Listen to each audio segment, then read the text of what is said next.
ધન આવે ને સંપત્તિ આવે એ માણસની બુદ્ધિ ફેરવી નાખે. જેવી સંપત્તિ આવે એવી બુદ્ધિ થાય.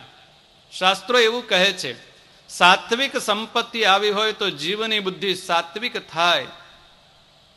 તામસી સંપત્તિ આવી હોય તો તમોગુણ પ્રધાન બુદ્ધિ થાય, ને રજોગુણની સંપત્તિ આવી હોય તો એ માણસની બુદ્ધિ રાગાત્મકા થઈ જાય, રજોગુણાત્મક થઈ જાય. હકનું ધન આવ્યું હોય, પોતાના પરસેવાનું ધન આવ્યું હોય, એ આ જીવને સુખ કરે.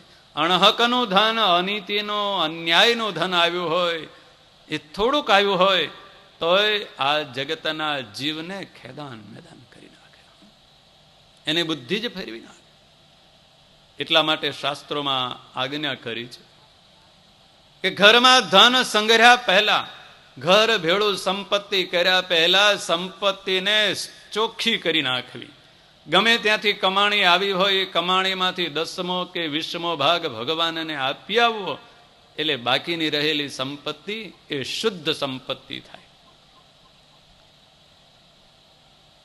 ભગવાનના ચરણોમાં એ 10મો કે 20મો ભાગ અર્પણ કરી દીધો એટલે એમાં લાગેલા દોષ, એમાં લાગેલા કર્મ એ બધા જ ધોવાઈને સાફ થાય ને હકની સંપત્તિ થાય.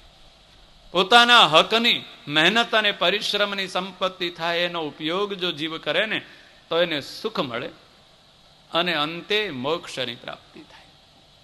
અણહકનું ધન આવ્યું હોય એનાથી ક્યારેય સુખ ન મળે અને મોક્ષ બગાડે.